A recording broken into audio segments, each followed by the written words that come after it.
This conversation will last 45 minutes to an hour, and the last 15 minutes will be dedicated to answering your questions if you have some. But let me give you a little bit of background about why we're hosting this chat room in the first place. Mental health issues should be a priority for governments around the world, not just in the United States. According to the National Institute of Mental Health, mental disorders are very common. 40 million American adults have an anxiety disorder.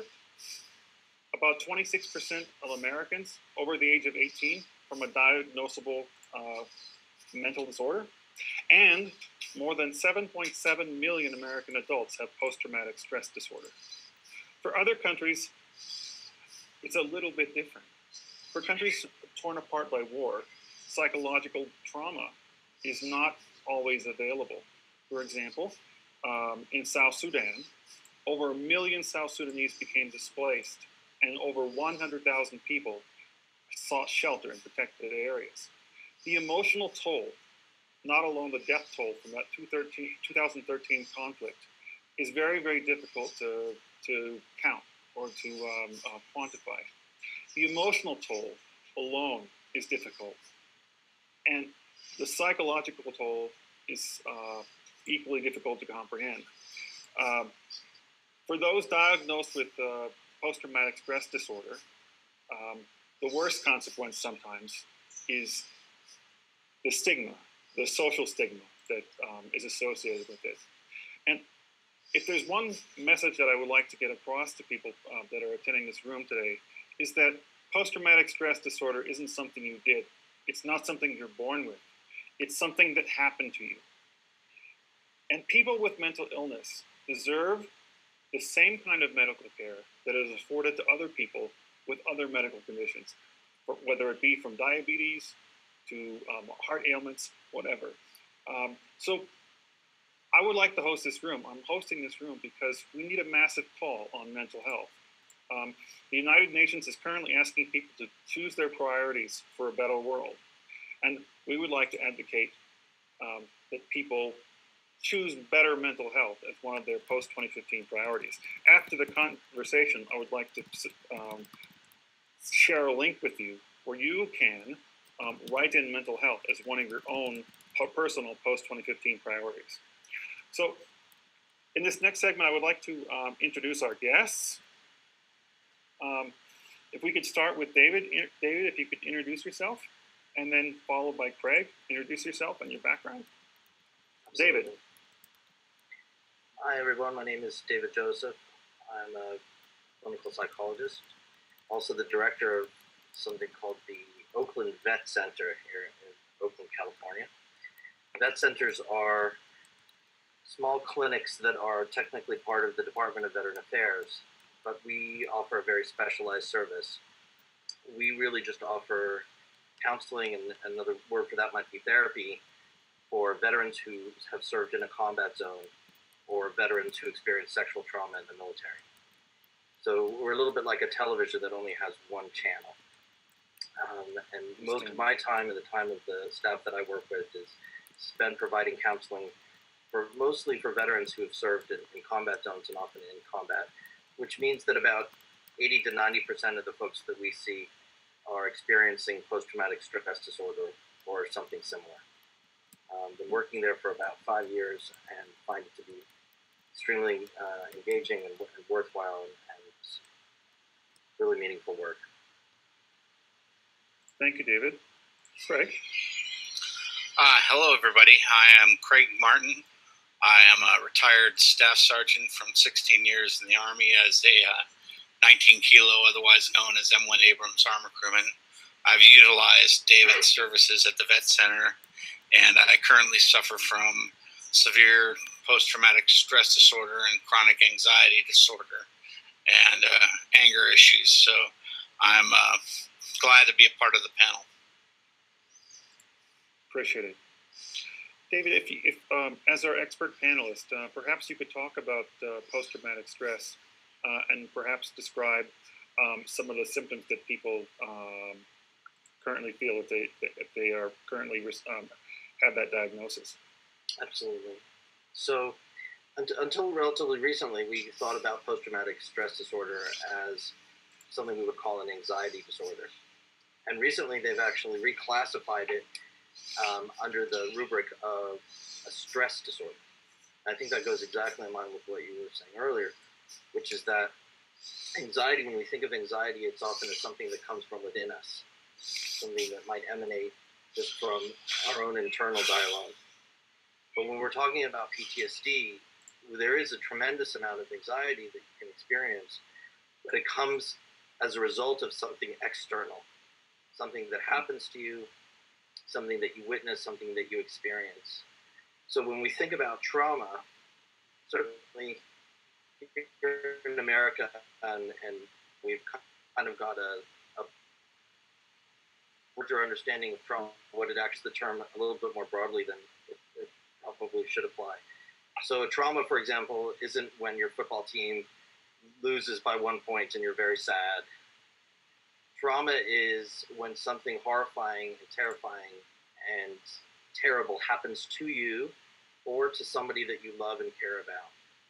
And typically the core element of that experience is a feeling of helplessness, of being unable to do anything about it. So it's not only when you are, let's say, in combat and being shot at, or people trying to blow you up, which of course could certainly cause post-traumatic stress disorder, but in some cases, even hearing about it or watching something horrible happen to somebody else, where you yourself are safe but are unable to intervene. And so that's kind of the genesis of PTSD. And of course, going to war provides a tremendous number of opportunities to experience those things. And particularly our veterans today coming back from Iraq and Afghanistan, many of them serve not just one, but multiple tours in a combat zone. Not that you need to serve more in order to have PTSD, but that's been the experience of many of our veterans. So what are the symptoms? Well, in some ways, the most important experience of PTSD that I've seen in the veterans that I work with is how it robs you of your ability to feel safe and comfortable in your own skin. Yeah, most veterans will say that they came home and they just didn't feel right. They didn't feel like themselves. They weren't sleeping, perhaps. It's not uncommon to have severe sleep difficulties. It's not unusual for me to talk to a veteran who sleeps 2 to 3 hours a night on a good night. That comes oftentimes with anger problems, difficulty containing your anger, feeling very snappish. But really, where that comes from is your brain not feeling safe. So where the rest of us might be able to go to a restaurant and sit down and feel comfortable and have a nice meal with people we care about, somebody with post-traumatic stress disorder, their brain, as a result of these terrible experiences, hasn't shut down the alarm systems yet.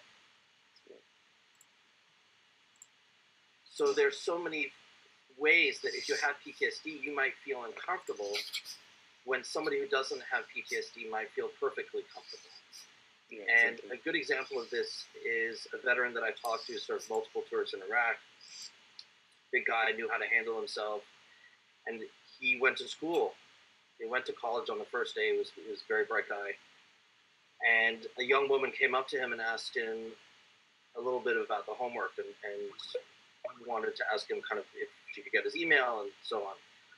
But so for most of us, that's a perfectly normal, pleasant day-to-day experience. But for this veteran, he was in a room filled with strangers that he wasn't comfortable with yet. And there was someone that was standing too close to him.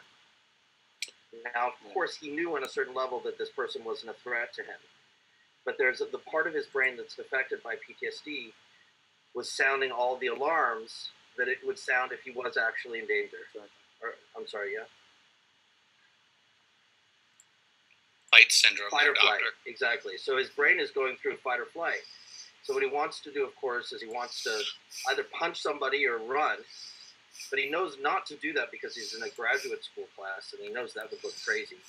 So what he does instead is he holds it all in, breaks into a sweat, starts shaking a little bit, gets out of there as fast as humanly possible, and as soon as he can get a couple of beers in him, then that's what he does. And so a lot of PTSD is feeling incredibly uncomfortable in situations where other people may not feel uncomfortable, and then finding ways, sometimes helpful and sometimes ultimately not helpful ways, of feeling more comfortable. And that's the huge difficulty with PTSD, that what you're dealing with, you can look and sound like everybody else. You don't have a visible injury the way that somebody who might be missing a leg or have some other physical injury might have. But internally, there are a lot of things that contribute to feeling miserable on a daily basis. And unfortunately, for a small amount of veterans, not actually small, for a significant amount of veterans, that doesn't go away. And it doesn't go away after 1 year, and it doesn't go away after 10 years. And in the case of the World War II veterans that come to see us, it doesn't go away after 7 years. And so we have a whole group of veterans who maybe don't look like they were in the military anymore, they don't dress or talk like they were in the military, but they're suffering from PTSD as much or more as they were when they first got home from their deployment. That's right. So obviously we could go into the symptoms of PTSD for hours, but the gist of it is the feeling of not being safe even as you go about your daily activities. Thank you, David. Craig, you are a veteran in the United States Army. What is your big experience, not so much as someone with PTSD, but your experience in terms of receiving quality medical care? There has just been recently a scandal within the Department of Veterans Affairs, and a lot of veterans don't feel like they're getting the care they need. Can you talk a little bit about your experience?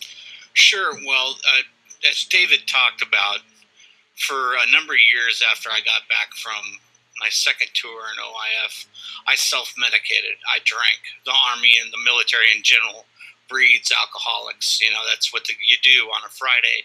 You get paid, you go to your Class 6 store, you get your bottle of alcohol, you party with the guys in your unit. And with me, I was masking the symptoms. And then my wife was kind of getting upset with my drinking because I was drinking rather heavily. And I had a family responsibility to take care of. And so I quit cold turkey. And that, when I quit cold turkey, that kind of unleashed the beast of all these memories of combat and all these traumatic experiences that I had. And all of a sudden, I just went crazy. Literally, I just went nuts. And my wife said, "You either get yourself mental health or I'm going to divorce you." So she took me down to the VA, and they got me into the mental health inpatient process. And my experience with the VA has been that they do a great job. I think that they kind of got thrown under the bus with that stigma. I think that there's so many veterans that are in the VA system from going back to World War II, and there's going to be a massive influx of OIF and OEF guys coming into the system. So there's going to be this huge, massive wave of veterans coming into the system. But the care I get has been great, tremendous. I can't complain. Okay. Just for those who don't know, OIF is Operation Iraqi Freedom, and OEF is Operation Enduring Freedom. Correct. Okay. Craig,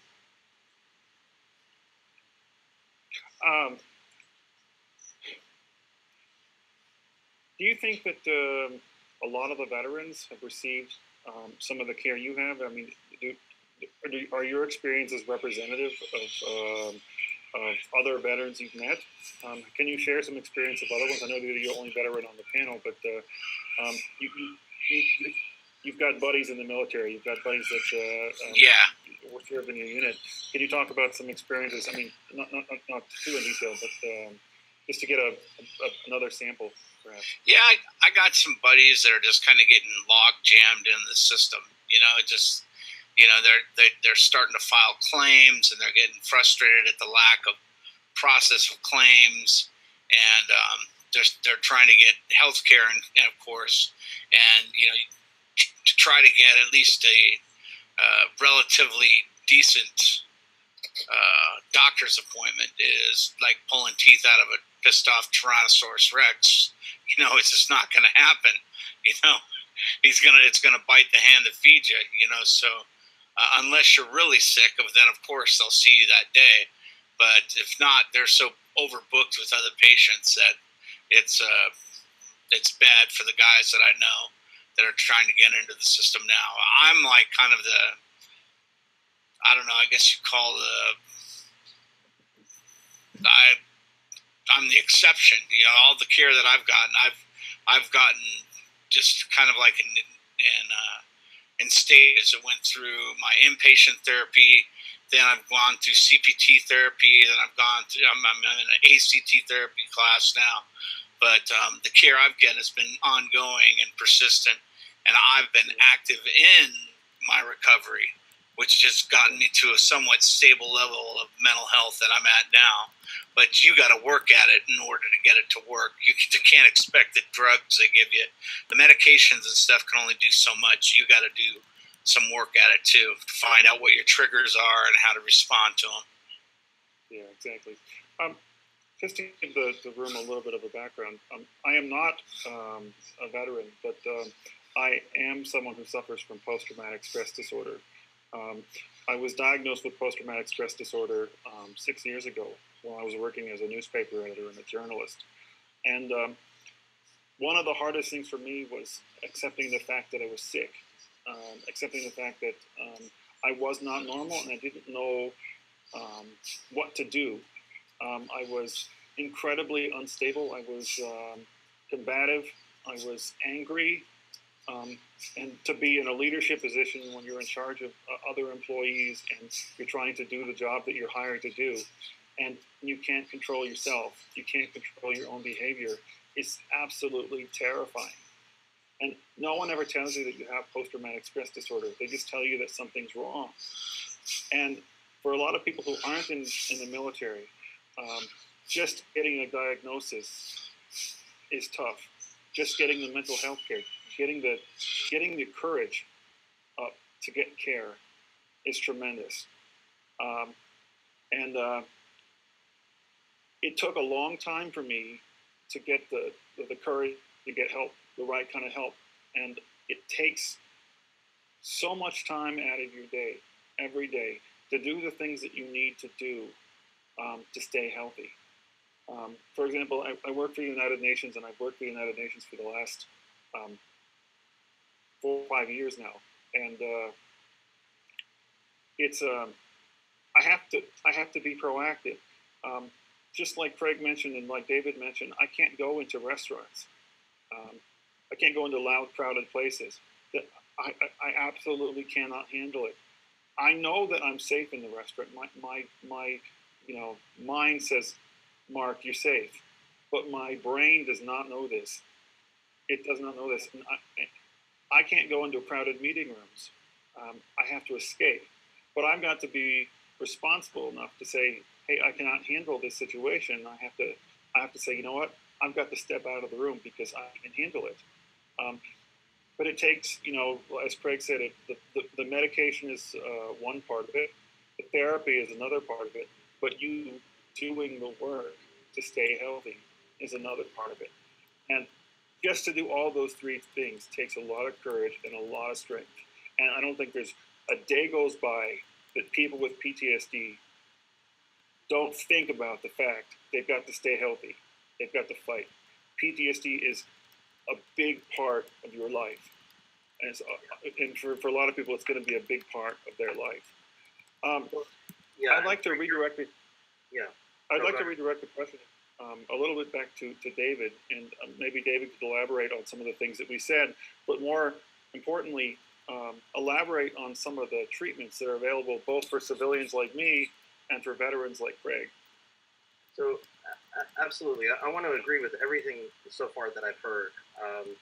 Just to touch for a second on VA care, let me just say this, that the VA is an incredibly large bureaucracy.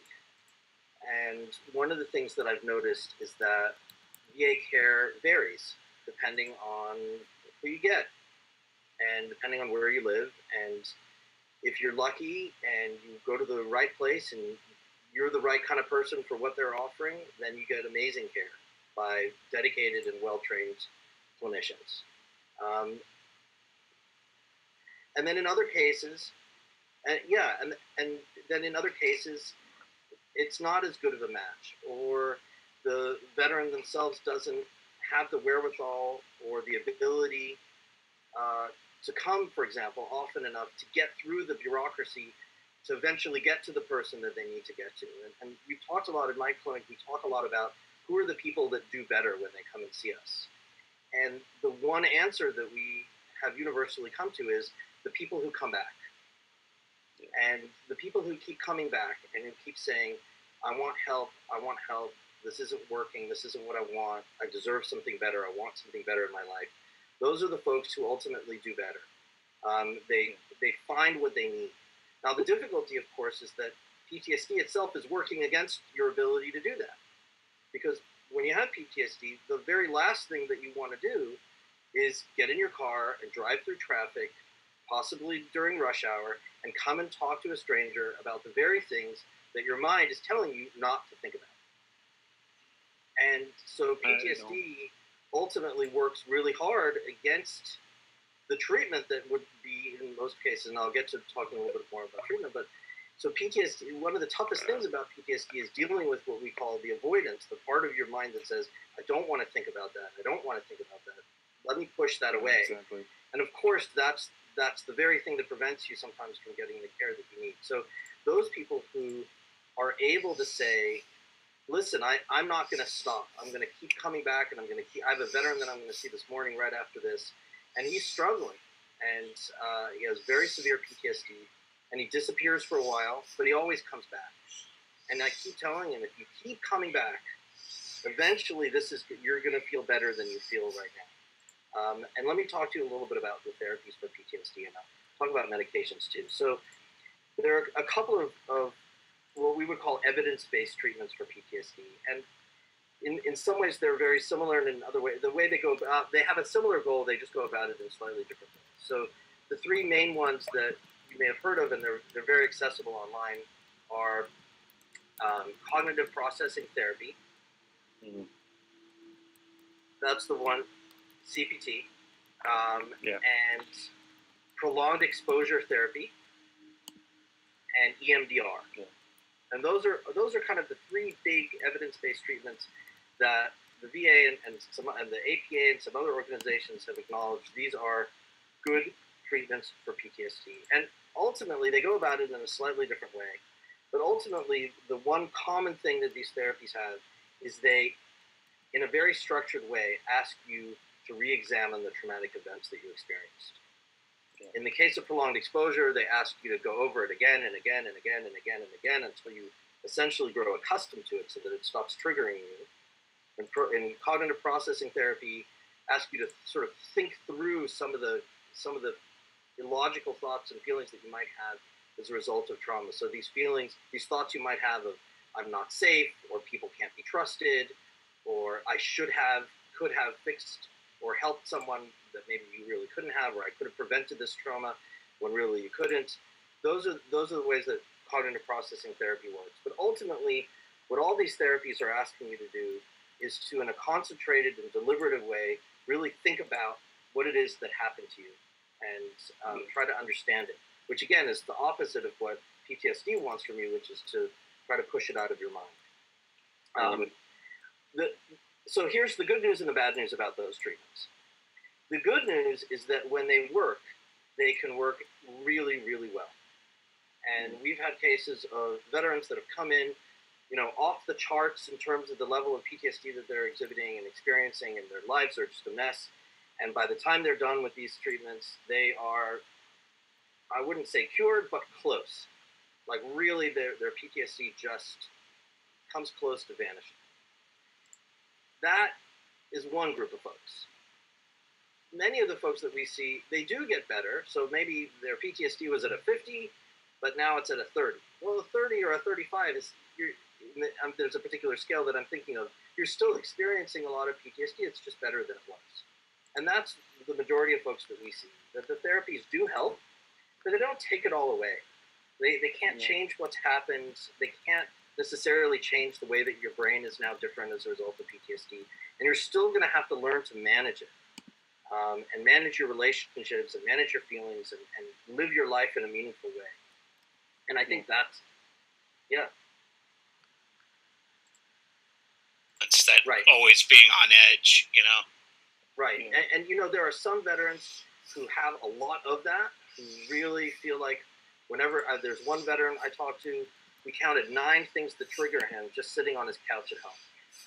Right?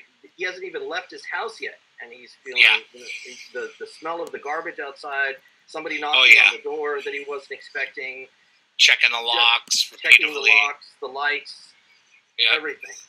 Right? And there are ways that we can practice and kind of get a little bit better at managing those feelings when they come up. But for people that have a tremendous amount of hypervigilance, for example, that just might be something that you have to learn to manage and recognize as it's happening. Talk to yourself. And so a lot of the therapy that we do after we're done kind of doing those more evidence-based treatment is really helping people understand what it is that's happening inside them while it's happening, so that you can talk yourself through. When you're in a meeting, for example, Craig, you're sitting in a meeting and you start to sweat and you start to feel panicky, to be able to say to yourself, okay, this is what's happening to me right now. This is what I need to do. And I'm going to go do that thing, and then I'm going to be okay. When you can get to that point, then you're at a point of managing the PTSD in a good way. Exactly. Exactly. You know, I have to do that every day. You know, one of the things that triggers me are loud noises. Rooms that echo, and when people knock on my office door. I literally have to prepare myself every time someone comes in my office. And I get that little rush of anxiety, that rush, you know, that perhaps I'm a little bit in danger. Like a pre-panic attack? Exactly, a pre-panic attack. Yeah. And even when I'm in a meeting, or I have to go to a meeting, there's always that little part of me that says, oh no. And I'm almost to a certain extent self-stigmatizing myself because, you know, nothing might happen. But I'm just so used to it that I'm just a little bit afraid every time I have to go somewhere. It's so funny you brought this up, Mark. Yeah, because it's terribly exhausting. Yeah. Because my doctor brought up the same thing. It's like you sabotage yourself with psyching yourself up for all these expectations that probably aren't going to happen. Like 80% of the stuff you think is going to happen isn't going to happen. And 20% you can't really do anything about anyway. You know? Yeah. Right. So spot on, Craig. You know, like there's one veteran, for example, I talked to. He says, when you're driving on the freeway and you see a gas tanker, and I see a bomb that hasn't exploded yet. Exactly. Right. Exactly. And so like a dead dog on the side of the road, or disabled cars. First thing that comes to my mind is IED, and I tense up on the steering wheel, and I start, you know, preparing myself for the impact of the blast, you know. Yeah. And that can happen. Those kind of things can happen 10, 20, 30 times a day. And so what a lot of folks do is, which makes a ton of sense, is they say, well, that feels so lousy to me. I think what I'm going to do is not leave my house. Yeah. And that does work in the sense that you can eliminate a lot of triggers that way, but it doesn't lead to the most meaningful, enjoyable, satisfying life, because you end up making your life sort of smaller and smaller and smaller. And I did that really at first. You're exactly right, David. I did that at first. I just became a social recluse. Never leave the house unless I had to. When I did leave the house, it would be like just go to the store, get what I needed to get, come right home. Would never go to shopping malls. You know, I just didn't want to do it. I didn't want to be a part of society. I just felt safe in my little world, you know.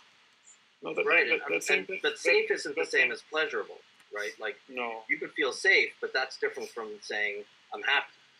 Right. Yeah. But you know, I experienced the same thing. You know, I went from being one of the social pillars of my community in terms of my professional status to being ostracized as a journalist and as a newspaper editor. And I wasn't allowed to go into stores. I was discouraged from going to stores because of community backlash and the impact surrounding my well, whatever happened. Anyway, it's been uncomfortable for me. But I didn't go outside. I stopped seeing my friends. I stopped seeing everybody, and people that were I thought were my friends stopped being my friends. And I was only able to go into the store late at night, after midnight. I was only able to get gasoline for my car after 10 o'clock. Or sometimes I would go shopping 30 miles away just to avoid interacting with people. So it is an absolutely torturous experience.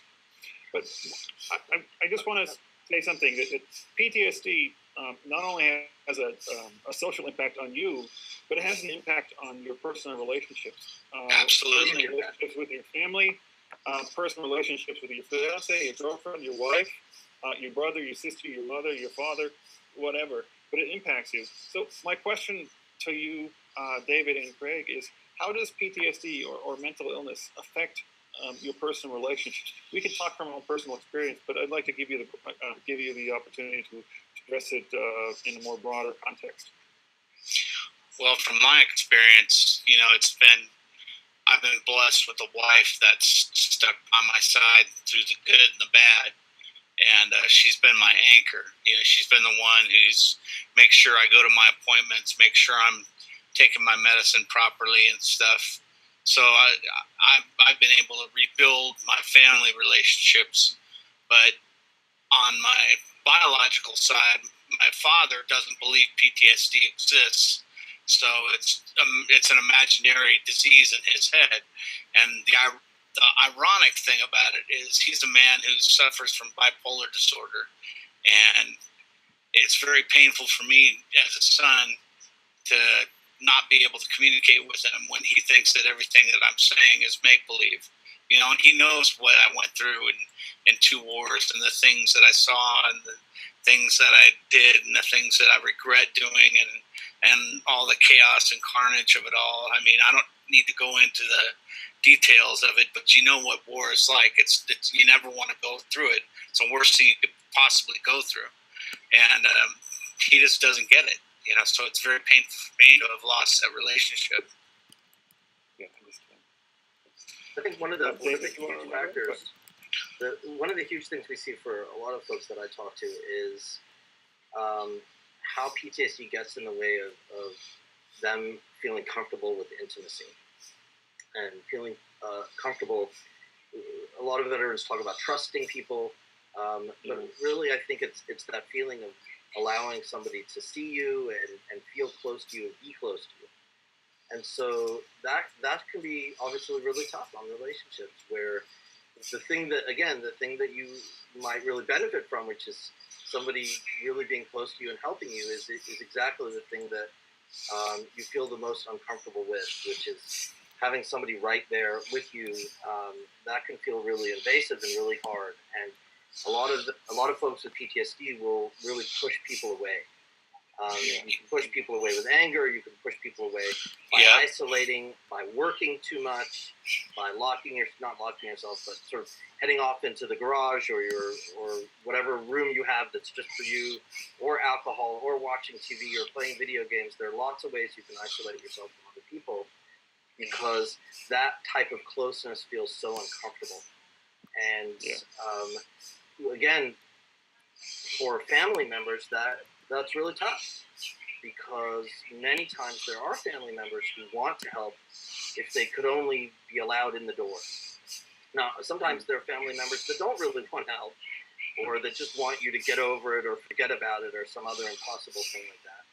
But sometimes that support could actually even be there if only there was a way to open the door and feel comfortable. And I think that's something that happens over time as you continue to work on yourself. Is you start to let if you're interested in doing this, is that you can start to let people in a little bit by a little bit by a little bit until you can feel a little bit more comfortable again. And I think, again, like, I talk a lot about PTSD. I lecture a lot, and one of the things that is the hardest to understand for people who don't have PTSD is that it is literally there with you all the time.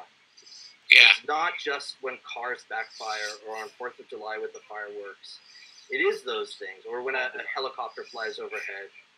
It is those things. But it's these really mundane things that are constantly triggering you and constantly making you feel uncomfortable that are part of PTSD. And family members don't get that.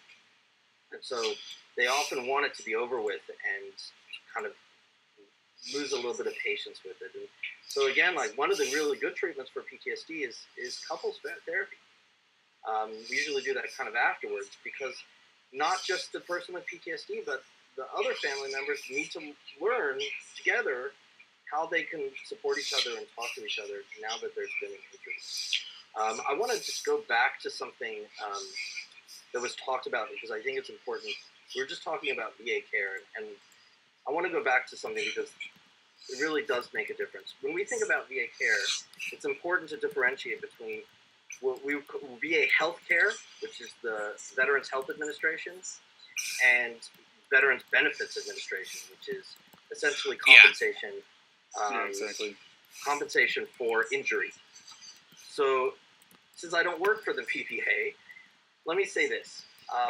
They are trying to get better at it, but the system that is in place that asks veterans to have to try to get compensation for injuries that they have, particularly mental health ones, is a very poor system that often does not work very well. And in addition to not working well, actually adds stress, adds trauma, and increases symptoms of veterans who are trying to go through it.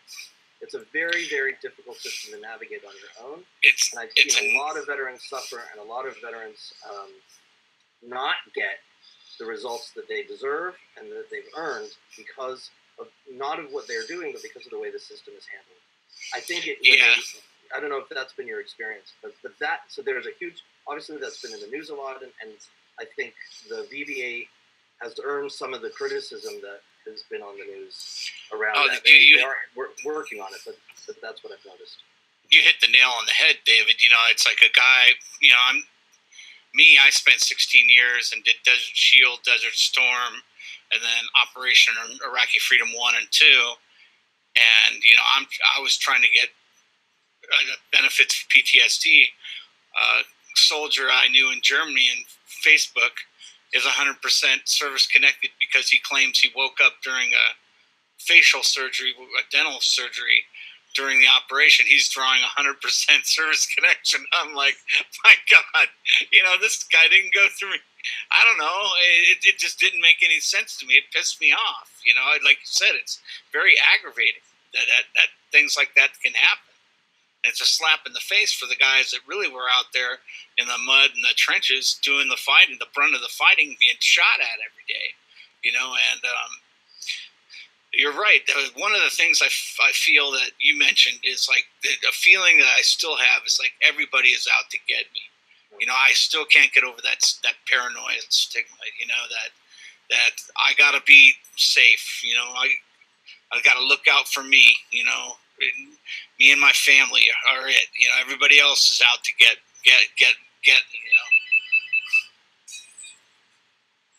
What, Craig?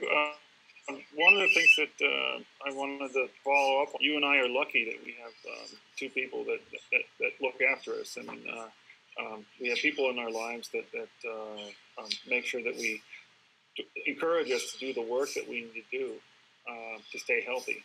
Oh, roger that. But a lot of people don't have that, and as David said, it's hard for people to get with PTSD and other mental disorders to get close to people, to trust people, to get to the point where you feel like you can let your guard down. So my follow-up question to you, Craig, is by yourself, without the aid of anybody else, what kinds of coping skills or what kind of methods of coping do you use to help you in your daily life? Are there activities that you enjoy that sort of like help you get by or help you like alleviate your symptoms? Oh, sure. Staying busy, exercising is one of them. Even though I've look like I need to lose more weight. I've been walking more and trying to interact with people more. The one thing I can say is that a lot of veterans, the Army teaches you, it has a weird way of hiding your injuries. When you're hurt, you don't want to go to your command and say, hey, I'm hurt, because it's a sign of weakness. So there's a lot of dudes in the Army who are out now, veterans, who will deny they're having symptoms of PTSD, even though they are, because they think it's a sign of weakness. Oh, you're a weak soldier. You're an old wolf in the pack, per se. And that's the Army's thinking. And it's really messing up a lot of veterans, because veterans don't want to willingly come forward and say, hey, I'm having these issues, because in their mind, they're still thinking, hey, I'm on active duty. If I do this, I'm going to have repercussions for it, or I'm going to be viewed as a soldier who's shamming or trying to game the system, And that's that. I've seen a lot of that in my day. Yeah, there's an awful lot of stigma is one word. Another word is shame that a lot of our veterans have when they first come in and really feel like I think you said it exactly right, Craig, that's a sign of weakness, and that weakness is totally intolerable. And it's interesting because, and this is a conversation I have sometimes, is would you feel the same way if you had injured your leg, or you had lost a foot, or if it was a physical injury, would that have the same level of shame? And of course the answer that people say is no. And I think it's really important when we're talking about PTSD is to talk about it as an injury. It is also, probably as we learn more about the neurology of it, it is also an injury to your brain. But it functions very much like an injury. You went to war and you got injured. And these are the symptoms of your injury. And there are things that you can't do or can't do easily now as a result of your injury. In the same way that if you lost a leg, you wouldn't be able to run a mile in under 6 minutes without working on it. You can't do what you could always do. But the military, whose goal it is to teach you to be really good at making war, and they're really good at teaching you to do that. The military isn't really designed, and they're not interested, and I'm not even saying they should be. The military isn't interested in making sensitive, emotionally thoughtful, and reflective soldiers and Marines and exactly. They want people to react and do their job. Yeah, they don't want you to be on the battlefield thinking to yourself, wow, I feel so scared right now. What I really want is to be with my friends and have a hug. They don't want that. That's not conducive to being a good warfighter. And the military is right about that. And so the military works really hard to teach you not to do that, and to encourage you to take whatever pain you're feeling, mental pain, physical pain, emotional pain, and put it somewhere else so that you can do your job. And the folks that aren't capable of doing that don't do well in the military, because it's not for them. And so the difficulty that so many veterans have, even veterans without PTSD, is going into the civilian world where they need a whole different set of skills in order to enjoy their lives and live meaningful lives. And the military wasn't designed for that. And so that's a huge part of the challenge, is to start trying to work on those other skills, those soft skills that would help you get better from something like PTSD. I don't know if that's been your experience.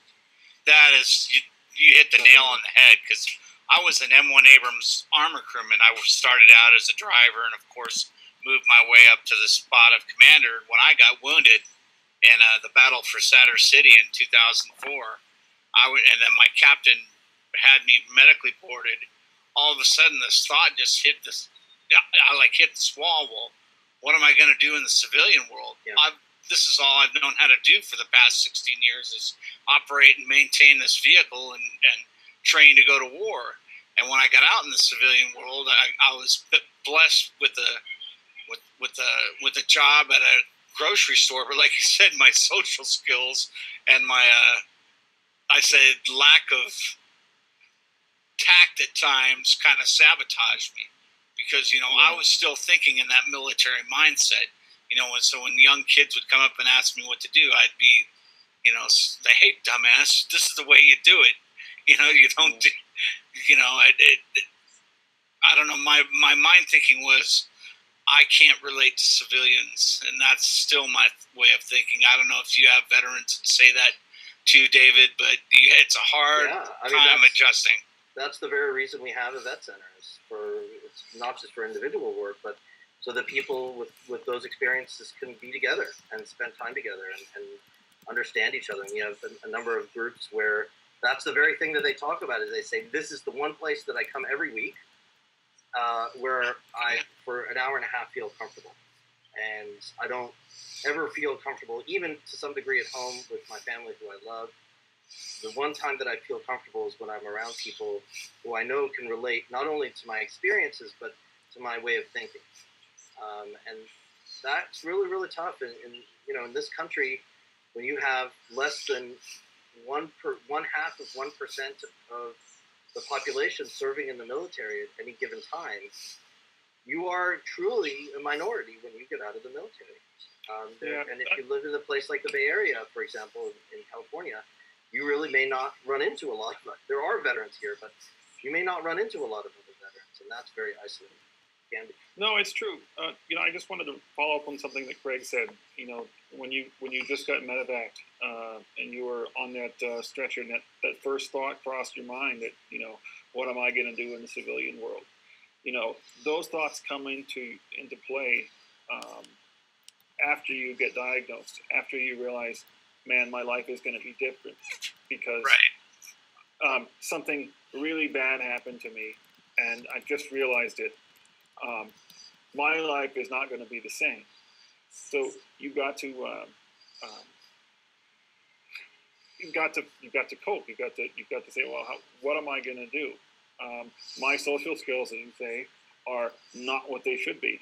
I no longer have the capacity to do what I used to do, and that can be a disability unto itself. But I just wanted to ask David, what kind of resources are there, not only for veterans who feel isolated, who are making that transition between military life and civilian life, but other people who have post-traumatic stress disorder? I mean, it's not just military people. It's people who experience a traumatic event, a car accident, people who have experienced sexual assault or domestic violence or anything like that. They go through those transition periods too. But they don't have those social connections. They don't have that sense of brotherhood or camaraderie like that veterans do. What kind of services are out there for them, for non-veterans? So I think in some ways it's a difficult question to answer because it'll really depend on where you live. Yeah, sure. And to some degree, it'll also depend on how much money you have, honestly. If you can afford if you have a health insurance and you can afford to find a local therapist in your community, for example, then there's a lot of resources available to you. Here in the Bay Area, for example, there are probably 1,000 qualified mental health professionals that can treat post-traumatic stress disorder that are just $130 an hour away, right? So if you can do that, then there are a lot of resources available to you. But sometimes you just don't have the money. But sometimes you can't. Yeah. I think that the key, it really varies. So first, let me just say it varies. Most communities have low cost or free mental health facilities where you can go get some mental health care. There are support groups typically for things like sexual assault support groups that I really recommend to people that are out in the community that are not related to military whatsoever. Again, I think that the most important resource, in a sense, I don't mean to sound cheesy about it, but it really has to be you. The key is to look in the mirror and to read up on some of these things and say, I didn't want to have this. I don't deserve to have it. I didn't deserve to have the experience that I had, but I have it, and I don't want to keep living my life this way. I'm going to look for what's available, and to that's so difficult to do. So I'm not minimizing it. I think it's incredibly difficult to do, but to just get a hold and say, I'm going to go find someone out there who knows what they're doing and how to help me, that's the beginning of opening the door to what I think are often a lot of resources that are available. I want to touch on something that I hear a lot from veterans, but not only from veterans, which is there's an idea that people have that you can't, I don't want to go to, and cops tell me this a lot too. I'm not going to go talk to anyone who hasn't been there and who hasn't done that. Heard that before, yeah. And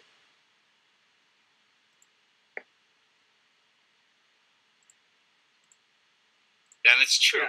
I can really only relate to other veterans because I feel like they've been there and done that with me. They can understand what I'm talking about, rather than a civilian who has no clue about what the military industry and complex is about. Absolutely. If I get into a conversation with them about, oh, hey, man, I was deployed, where were you deployed, or a Vietnam vet, I'll be able to relate with the Vietnam vet, where the civilian would be like, you're crazy, get away from me, I 100% agree with that, and again, like that's why we have the centers that we have and where I work is exactly for that reason. Most of the folks that work in my clinic are actually veterans. Many are service connected for their own disabilities, and I think that really does affect the kind of care that we can give.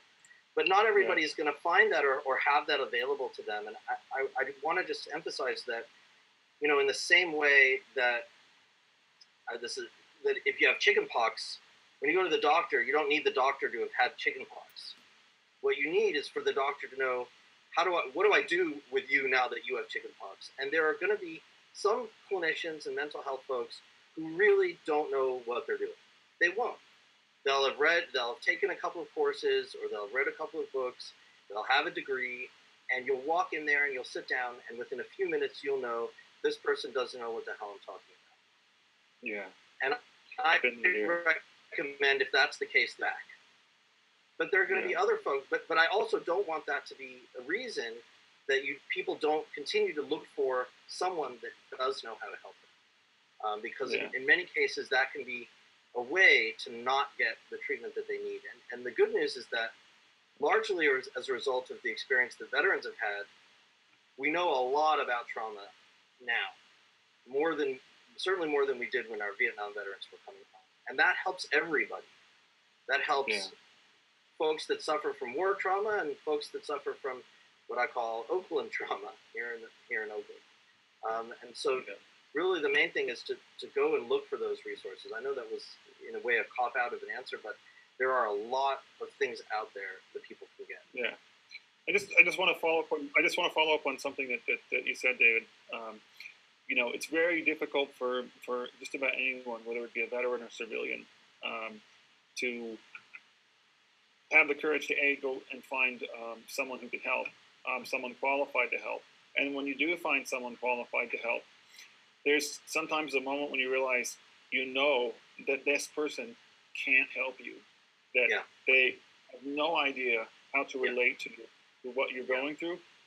And just overcoming that, you realize, man, I've just got the courage to go get help. And now that I've gotten help, my therapist sucks. That's crushing to you. It's soul crushing. And then to get up the courage again to go seek someone else, and say, oh man, I got to put my faith in this lady or this guy. It's difficult. And to get the courage to make yourself vulnerable, to talk about these really, really, sensitive issues, it's tough. So, I agree with that. I know that's really hard to answer the question I asked, but in the interest of time, I would like to dedicate the last 10 minutes of this chat to anyone who might have questions for the three of us, or if the two of you have questions for me or vice versa, now would be the time to ask them. Bruce, if you're still there, I know you had a question about experiences in other countries. I just want to say that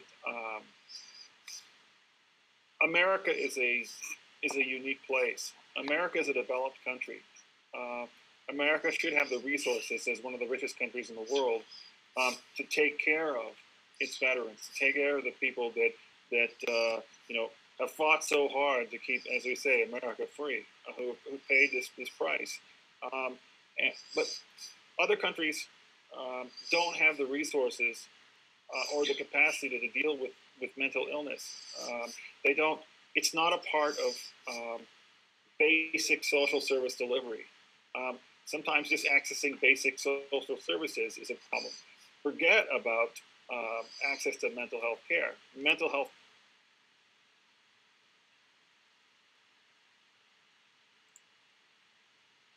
So it's really important that we talk about mental illness not only in the American context but in the global context. And absolutely, it's really important that the United Nations and the world we want are hosting this conversation, and that we know that mental health needs to be a part of the conversation. I mean, if you look at all the things that are going on in the world right now, there are millions of Syrians that have fled their home, that are residing in parts of Turkey. People residing, the people who are the Yazidi refugees, the Iraqi refugees, people who have been displaced from Afghanistan who have not come home, people in Pakistan, people in South Sudan. I mean, there are 5 million refugees in the world right now who are displaced. We just had a conflict in Gaza, and the United Nations is providing through the UN 100,000 people need social service care or psychosocial care. So it's really important that we speak out, that we talk about this in a global context, and that people talk about mental health, because in the next set of development goals, we had the United Nations had a set of 8 development goals that have been going on for the last almost 15 years, and we're going to come up to a new set of goals. And for the first time, mental health is a part of this conversation. And we need to keep talking about it until mental health becomes a standard part of social service delivery. It's not just where you go to the doctor and get help for a broken leg or a common medical ailment that could be treated, like the common cold. But people have access to the medication and the therapy and the services they need to live a daily life, so their lives aren't disrupted. So I just want to make that point. And if you're in the chat room and you want to participate in something like this, feel free to go to www.myworld2015.org and take the My World Global Survey. It's a survey of 16 different priorities. And after you've chosen your top 6, you can choose your own priority. And I would really encourage you, if you're an advocate for veterans, you're an advocate for people with mental illness, to write in as your chosen priority when you go to that website, to focus on better mental health. And I'm going to type this website into the chat room. You go to that website, I would encourage you all to vote. Just vote once, but share that link, and make sure that mental health becomes a part of this. Ensure that mental health becomes a part of this conversation, this global development conversation. Any other questions? Well, I think David made a good, just a thought that David made. When you got PTSD, you got to take the initiative and do your homework per se. And that's what my psychiatrist, Dr. Lewis, at the end of our therapy, I'm in a therapy group with 5 or 6 other veterans, and she gives us homework every week. And I've noticed the results from the guys who do the homework from the guys who don't. The guys who do the homework, we're progressing. We're getting better, having better social interactions with our families, with our friends. And the guys who don't just stay stuck, David. They just stay stuck in this world. It's like they refuse to move on, And we can understand. We can understand where they're at. It's not. You get that people. It's really, really hard sometimes to push through that. But yeah, I'm sorry to interrupt. Yeah, I agree. Okay. Any other questions? Okay. That it's 6 o'clock here in sub-Saharan Africa, and we've been on for about an hour. So this would end the formal part of our discussion. We are perfectly willing to stay on and take any more questions. Please, if you're there, chime in.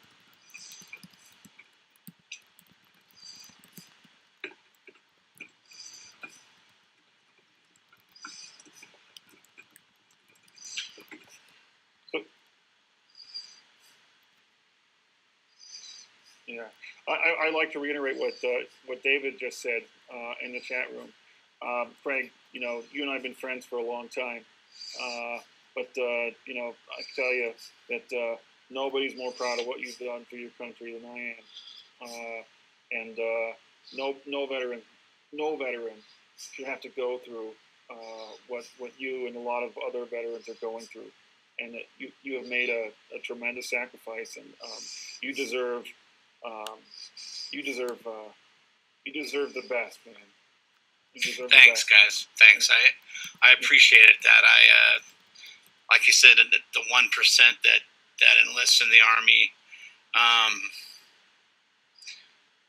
did it out of a call of a service. Other guys had done it before me. It was a thing to grow up, whatever. And I never thought I'd find myself in combat situations, even though I chose a combat MOS. That's kind of irony in itself, but it's a different in training and doing your job than doing your job for real and seeing what you actually do to people, the end result of what you do. It's very traumatic mentally to see the after effects of what main tank gun rounds do to armored personnel carriers or to other tanks. It's very traumatic to drive through an area that has been hit by aircraft bombings or artillery strikes and see what was once a human being, but is now just in pieces. It's traumatic, and I imagine from the guys in Syria, it's exactly like that too. It's gunfire all around. People that or families or friends have been killed, and I pray for you guys, man. It's like Mark said, there's so many people in this world who don't have access to mental health care that aren't like we do here in the United States, and I really pray for those people and feel for those people. Thanks, Craig. David, anything to add? No, just again expressing appreciation for having this discussion.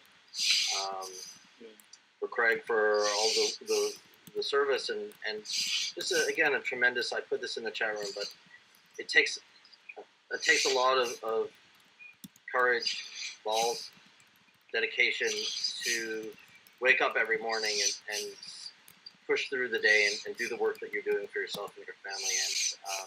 And absolutely, it's an inspiration to me. It's one of the reasons that I get up in the morning and I go to work is to work with people that I find incredibly inspiring. And again, just want to note that, and glad to have been on this discussion with you guys, with both of you. Thank you. Yeah, David, thank you. Thank you for being our expert panelist on this. And again, Craig, thank you. I think we can conclude the formal part of the discussion. And I thank you both. And I really feel fortunate to have hosted this conversation and that you both were a part of this. So I can't thank you enough. And thank you to the World League One 2015, the United Nations, and the Policy and Strategy Group for making this possible, as well as Vonvo Video. So thank you very much. You're welcome. Thank you. Take care.